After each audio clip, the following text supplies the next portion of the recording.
अलवर नायानार संतों का जिक्र करते समय हमें थोड़ा दक्षिण भारत की ओर जाना पड़ेगा, जहाँ 6वीं शताब्दी में तमिलनाडु में भक्ति मार्ग का ज़्यादा प्रचार प्रसार हुआ और भक्ति आंदोलन एक तरीके से वहाँ उसका प्रारंभ हुआ। तमिलनाडु से प्रारंभ होते हुए यह उत्तर की ओर पहुँचा, लेकिन वहाँ पर मूल रूप से विष्णु के जो अनुयायी थे अलवर संत, जिनकी संख्या 13-12 मानी जाती है, उनके द्वारा रचित ग्रंथों से इस वैष्णव परंपरा का वहाँ प्रचार हुआ और ये लोग भ्रमण करते थे, घूमते थे, गीत रचना करते थे और गीत का उच्चारण गाते हुए, गायन करते हुए अपने विचारों को जनता जनार्दन तक पहुँचाते थे। यही प्रथा नायनार संतों की थी, जो शैव अनुयायी थे, और नायनार संतों की संख्या ऐसी मानी जाती है कि कुल मिलाकर इनकी संख्या 63 थी। इनके जो अलवर संत थे, ये अलवर संत ने अनेक गीतों की रचना की और इन गीतों को उन्होंने एक तरीके से एक संकलन का रूप दिया। यही स्थल नायनार लोगों का भी था। भक्ति परंपरा की यदि बात करें तो उसमें दूसरे स्तर पर, जहाँ एक स्तर पर भक्ति परंपरा में ये स्पष्ट हो रहा था कि लोग भक्ति की ओर ज़्यादा झुक रहे थे और भक्ति को उपासना का, ईश्वर प्राप्ति का या मोक्ष से बचने का एक मुख्य मार्ग मान रहे थे। दूसरे स्तर पर यह भी देखा जा रहा था कि निर्गुण और सगुण ईश्वरवाद की भी बातचीत शुरू हो चुकी थी। सगुण अर्थात ईश्वर का एक रूप है और इसमें विष्णु, शिव आदि को लिया जाने लगा, देवी देवताओं को लिया जाने लगा, साकार माना जाने लगा। और दूसरा था निर्गुण, जिसमें निराकार, उनका कोई गुण ना हो, उनमें किसी तरह का रूप ना हो। इस प्रकार की दो तरह की विचारधाराएं भक्ति मार्ग में भी पनप रही थीं। समन्वय का उदाहरण देते हुए मैंने आपको बताया कि किस प्रकार जगन्नाथ को हिंदू धर्म में ब्राह्मणों ने स्वीकार किया और उन्हें एक विष्णु का अवतार माना, उस रूप में बताया। इसके बावजूद कि विष्णु भगवान के शेषनाग में जो आराम करते हुए जो उनका चित्र है, उससे उस मूर्ति का, उस मंदिर का कोई मिलान नहीं है। दूसरी जो भिन्नता दोनों में है कि हमेशा भगवान जगन्नाथ की जो मूर्ति है वो लकड़ी की है, और इस प्रकार ये भी एक मूलभूत अंतर दोनों में हम देख सकते हैं। और इसके बावजूद इन सब मतभेदों को भुलाकर, इन सब भिन्नताओं को भुलाकर ब्राह्मणों ने उन्हें अपने धर्म में, हिंदू धर्म में समायोजित किया, केवल इस उद्देश्य से कि हिंदू परंपरा बनी रहे। नायनार और अलवर पर वापस आते हुए ये आपको बताना ज़रूरी है कि ये लोग जहाँ जहाँ भ्रमण करते थे और जहाँ जहाँ जाते थे और उन स्थानों पर ईश्वर का वास यदि कभी हुआ हो, ऐसा यदि उनका मानना था, तो वहाँ पे बड़े बड़े भव्य मंदिरों का निर्माण कर बैठते थे। और इन भव्य मंदिरों के निर्माण के साथ ही वे स्थान जो हैं वे पवित्र तीर्थ स्थल बन जाते थे। इन्हीं तीर्थ स्थलों में, कई मंदिरों में संतों को भी पूजा जाने लगा। तो इस प्रकार संत भी एक तरीके से एक देवी देवता का रूप संत के रूप में लेने लगे। जाति व्यवस्था पर तत्कालीन समाज में कुछ भिन्नताएं थीं। अलवर, नायनार, ये लोग कतई जाति व्यवस्था पे या किसी तरह के वर्गीकरण पे इनका विश्वास नहीं था। इसके ये कठोर आलोचक थे। और तो और ब्राह्मण जो जाति व्यवस्था पर पूर्ण तरह विश्वास करते थे, नायनार और अलवर संतों के द्वारा इनकी आलोचना एक तरीके से ब्राह्मण विरोधी थी। लेकिन इसके बावजूद भी इन्होंने अपना यह विचार जाति व्यवस्था के खिलाफ जारी रखा और एक तरीके से इसका विरोध करते रहे। ब्राह्मणों के जो 4 वेद हैं, ऋग्वेद, सामवेद, यजुर्वेद, अथर्ववेद, इसके खिलाफ या इसके बनाम दक्षिण में भी एक वेद का निर्माण हुआ और यह इन्हीं 4 वेदों के एक तरीके से जवाब था, उसकी प्रतिक्रिया थी। और इस वेद का नाम था नल चिरादि दिव्य प्रबंधम। नल चिरादि दिव्य प्रबंधम, जिसमें करीब 4000 श्लोक या गीत उसमें समाहित हैं, उसमें रचनाएं हैं, 4000 पावन रचनाएं, और इसे तमिल वेद का नाम दिया जाता है। इसमें मूलतः वही 12 अलवर संतों की रचनाएं हैं जिनके बारे में मैंने जिक्र किया है। इसी ग्रंथ में उन्होंने जहां जाति प्रथा के खिलाफ बुलंद आवाज़ उठाई है, अस्पृश्यता को भी उन्होंने नहीं छोड़ा है। स्वाभाविक था, ये संत लोग किसी भी तरह के समाज के वर्गीकरण के खिलाफ थे और जाति प्रथा जैसी, अस्पृश्यता जैसी नीतियों के तो ये लोग सख्त खिलाफ थे। ये उस पर निष्ठा नहीं रखते थे, उन पर उनका विश्वास नहीं था। और एक जगह तो एक अलवर संत ने यहाँ तक कहा है अपनी रचना के माध्यम से कि विष्णु भगवान अपने दासों को यानी निम्न वर्ग के लोगों को ज़्यादा पसंद करते हैं, क्योंकि उन्हें ऐसा लगता है, उन्हें मालूम है कि ये जो ब्राह्मण हैं ये अजनबी हैं, ये अज्ञानी हैं और कितने भी ये ज्ञाता बनने की कोशिश करें, ये ईश्वर के प्रति, भगवान के प्रति निष्ठा नहीं रखते। नायनार संतों ने भी कुछ ग्रंथों की रचना की और उसमें तिरुमुरई ग्रंथ उनका मुख्य ग्रंथ माना जाता है, जिसमें शिव की महिमा का बहुत बखान किया है। तिरुमुरई।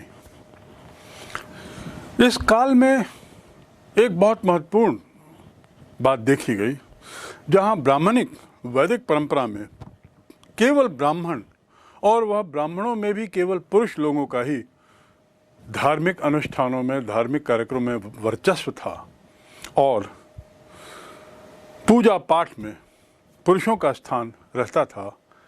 यहाँ पर हम कुछ स्त्री भक्तों के बारे में भी पढ़ते हैं, जानते हैं। अंडाल नाम की महिला विष्णु की परम उपासक थी दक्षिण भारत में और उसे एक संत का स्थान दिया गया। वह विष्णु भगवान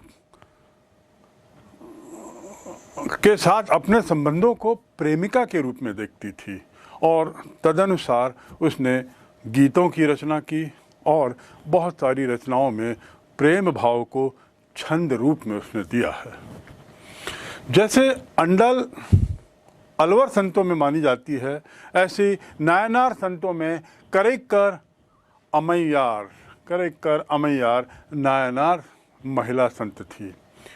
उसने शैविक परंपरा का पालन करते हुए उसने भी शिव को अपना आराध्य देव माना और उसका विश्वास था कि कठोर तपस्या से ही ईश्वर प्राप्ति या मोक्ष प्राप्ति हो सकती है।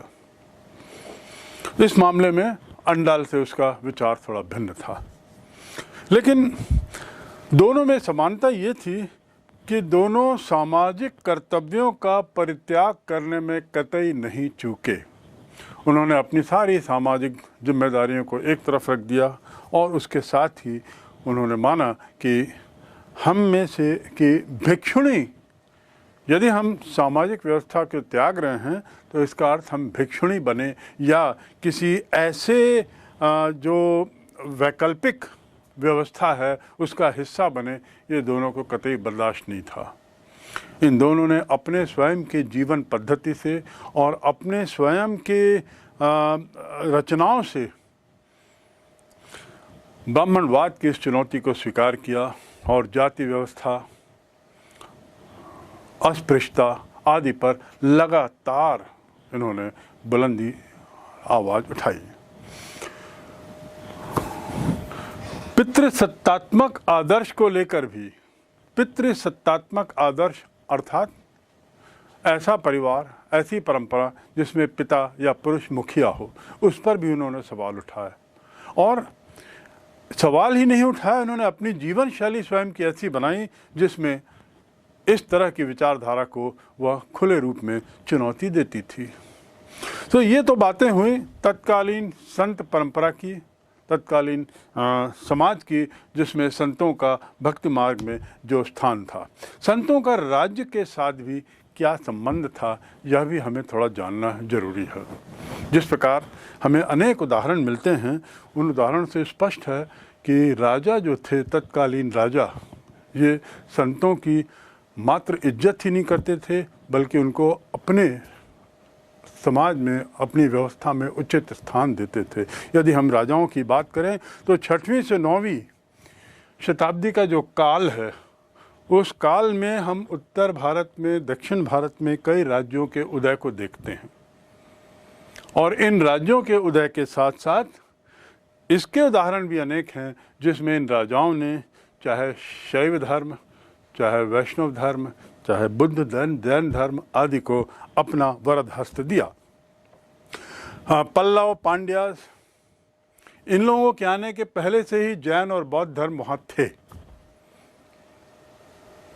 और ऐसा कुछ हुआ कि जैन और बौद्ध धर्म को इनका प्रश्रय वैसा नहीं मिला, और इसीलिए जो उस तत्कालीन जो विश्वास था, उनका जैन और बौद्ध धर्म के प्रति एक तरीके से विरोध था। व्यापारी, शिल्पी लोग तो थे इसके अनुयायी, जैन धर्म के अनुयायी थे, जो एक धनाढ्य वर्ग था, लेकिन राजा लोग जो थे वो मूलतः अन्य धर्मों की ओर ज़्यादा झुके हुए थे। राजकीय संरक्षण बहुत कम इन्होंने दिया, अनुदान भी बहुत कम दिया, और इसीलिए शायद यहाँ पे जैन धर्म और बौद्ध धर्म उतना विस्तृत नहीं हो पाया जितना उत्तर भारत में। तमिल रचनाओं में बुद्ध और जैन धर्म का विरोध बड़ा साफ दिखता है, और शायद इसका मुख्य कारण है कि राजकीय संरक्षण और राजकीय अनुदान को लेने की जो प्रतिस्पर्धिक भावना थी, प्रतिस्पर्धा जो थी, उसके कारण शायद इसका विरोध, जैन धर्म और बुद्ध धर्म का विरोध तीव्र और तीव्रतर होता गया, और राजकीय अनुदान, राजकीय संरक्षण जैन और बुद्ध धर्म को छोड़ अन्य धर्मों को ज़्यादा मिला। 7वीं से 13वीं शताब्दी के काल की यदि हम बात करें तो शक्तिशाली चोल ब्राह्मण वर्ग को अपना वरद हस्त देता था। ये जो चोल शासक थे, ये ब्राह्मणवाद पर विश्वास करते थे, ब्राह्मण परंपरा पर विश्वास करते थे, भक्ति परंपरा के समर्थक थे, और साथ ही इन्होंने, चूँकि ये ब्राह्मण परंपरा के समर्थक थे, इन्होंने अनेक मंदिर, शिव मंदिर और विष्णु मंदिर बनवाए। पल्लव जो थे वे वैष्णव धर्म के अनुयायी थे मूलतः, और इन पल्लवों में सिंह विष्णु ने आदि वराह मिहिर बनाया, व नरसिंह दो ने जो मंदिर बनाया वह पेरुमल मंदिर के नाम से प्रसिद्ध है। बादामी किंग, बादामी बादशाह चालुक्य नरेश वैष्णव भक्त था, और उसने भी अनेक भव्य विष्णु मंदिरों का निर्माण किया। तो चालुक्य, पल्लवा, इसके साथ ही हम आगे राष्ट्रकूटा और चोल वंश के साथ हम पल्लव, चालुक्य और शाक्य वंश को भी हम यदि जोड़ें तो पाएंगे कि उन्हीं वंशों में ही, एक ही वंश में ही कुछ लोग कभी शैव समर्थक थे तो कुछ वैष्णव समर्थक थे। शासकों में शैव धर्म को प्रोत्साहन ज़्यादा दिया गया। राष्ट्रकूट नरेश कृष्ण II ने एलोरा का मंदिर बनवाया जो बहुत प्रसिद्ध है, कैलाशनाथ का मंदिर। चोल राजराज I ने राजराजेश्वर मंदिर बनाया, और जैसा पिता वैसा पुत्र, उसी लाइन में, उसी तारतम्य में राजेंद्र चोल ने भी तंजौर में एक बहुत प्रसिद्ध शिव उपासना के नाते बहुत प्रसिद्ध मंदिर बनवाया, जिसे राजराजेश्वर मंदिर कहते हैं। तो इस प्रकार हम पाते हैं कि तत्कालीन समाज में जो राजा थे वे किसी न किसी धर्म के उपासक थे, उसके पोषक थे और साथ ही उसके अनुयायी तो थे ही, और उस हद तक भरसक प्रयास करते थे कि धर्म के प्रचार प्रसार में वे आवश्यक दान करें, वे मंदिरों का निर्माण करें, संबंधित संतों का सम्मान करें और उनको इज्जत दें। चोल सम्राट तो एक कदम और आगे गए। उन्होंने तो यहाँ तक कहा कि उन्हें किसी तरह का दैवीय समर्थन मिला हुआ है, ऐसा दावा उनके द्वारा पेश किया गया। मंदिर निर्माण जो है, इसकी भव्यता, इसकी विशालता को ये देखेंगे तो ऐसा लगता है कि शायद मंदिर निर्माण का एक और उद्देश्य था अपनी सत्ता की ताकत को बताना। तो धर्म की आड़ में मंदिरों का निर्माण सत्ता के प्रदर्शन का भी एक तरीका था। कुल मिलाकर हम ये पाते हैं कि तत्कालीन समाज में भक्ति आंदोलन के माध्यम से भक्ति मार्ग के जो अनुयायी थे, इनमें जो विभिन्नताएं थीं, उनमें कुछ समानताएं भी थीं। जहां एक और कुछ विरोधाभास था, वहां दूसरी ओर इनको राज्यों का संरक्षण मिला था और जिसका फ़ायदा उन्हें समय से पर मिल रहा था। महिला संतों के आने से भी समाज में निश्चित रूप से परिवर्तन आया और महिलाओं की और निम्न वर्ग की स्थिति बेहतर हुई। जो संत लोग थे वे स्वयं भी कई जगह पूजे जाने लगे थे, और जैसा मैंने कहा है कि तत्कालीन राजाओं के दरबार में या तत्कालीन राजाओं द्वारा, नरेशों द्वारा इन्हें सम्मानित भी किया जाता था और इन्हें उचित इज्जत भी दी जाती थी। हर्षोत्तर काल में उत्तर भारत में बदलते हुए विश्वास और परंपराओं की चर्चा के बाद हमने दक्षिण भारत में भी जाना कि किस तरह तमिलनाडु और उसके आसपास के क्षेत्रों में शैव धर्म, शैव समुदाय और उसी प्रकार वैष्णव संप्रदाय बढ़ रहा था, पनप रहा था, और उसका जो विशाल स्वरूप था वह दिनों दिन बढ़ते जा रहा था। इसी परंपरा में कर्नाटक क्षेत्र में लिंगायत या शिव परंपरा के अनुयायियों का प्रादुर्भाव हुआ, जो 12वीं शताब्दी के आसपास एक नए आंदोलन के रूप में हुआ। आखिर ये लिंगायत किस तरह शिव परंपरा से भिन्न थे और लिंगायत थे क्या? इतना जानना जरूरी है कि लिंगायत के अनुयायी आज भी कर्नाटक में सबसे ज़्यादा हैं। दूसरे शब्दों में, कर्नाटक में यह धर्म आज भी सबसे ज़्यादा प्रचलित है। इसके संस्थापक जो थे, शैव परंपरा के संस्थापक का नाम था बासवन्ना, जो पूर्व में जैन अनुयायी था और तत्कालीन चालुक्य राजा के दरबार में एक मंत्री था। तो इस प्रकार एक जैन अनुयायी ने अपने विश्वास को परिवर्तित कर, अपने विश्वास में परिवर्तन कर एक नई परंपरा की नींव रखी, जो लिंगायत कहलाई। इसके अनुयायी जो हैं ये वीर शैव या शिव के वीर या लिंगायत कहलाते थे। लिंगायत का अर्थ होता है लिंग धारक। लिंग धारक इनके अनुयायी, इनकी इसमें स्त्रियां भी इनकी अनुयायी होती थी और इनके फॉलोअर्स में सभी वर्ग के लोग रहते थे। क्योंकि ये कर्नाटक में ज़्यादा है इसका प्रादुर्भाव, जैसा मैंने बताया, तो कन्नड़ भाषा में इनके विचारों का, बासवन्ना के विचारों का अनुवाद हुआ, क्षेत्रीय भाषा में अनुवाद हुआ। क्षेत्रीय भाषा में इसकी परंपरा पर, इनके विचारों पर बहुत लिखा गया और इसी का परिणाम था कि लिंगायत परंपरा आज वहाँ सर्वाधिक प्रचलित परंपरा बनी हुई है। उसी से हमें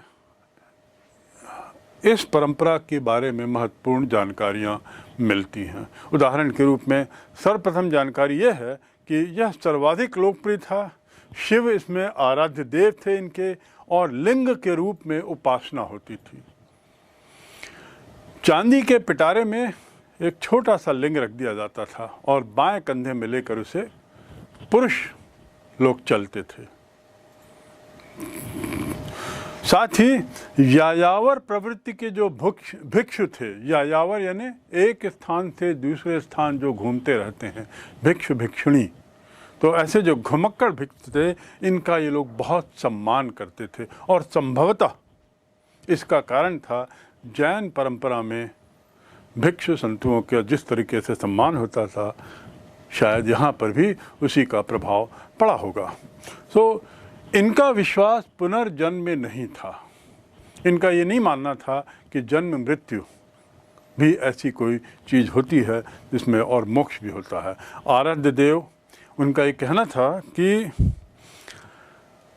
जन्म मृत्यु जैसी कोई चीज़ नहीं है और एक मृत्यु के बाद हम अपने आराध्य देव के शरीर में लीन हो जाते हैं, शिव में लीन हो जाते हैं, ऐसा इनका विश्वास था। विधि पूर्वक दफन में तो विश्वास था, मृत शरीर का दफन विधि पूर्वक करते थे, लेकिन श्राद्ध संस्कार आदि में, जैसा कि उस तरह तत्कालीन परंपराओं में था, वैदिक परंपराओं में, अन्य परंपराओं में, उसके वे बहुत कठोर विरोधी थे। धर्मशास्त्र के अनुसार दिए हुए श्राद्ध परंपराओं पे इनका कतई विश्वास नहीं था।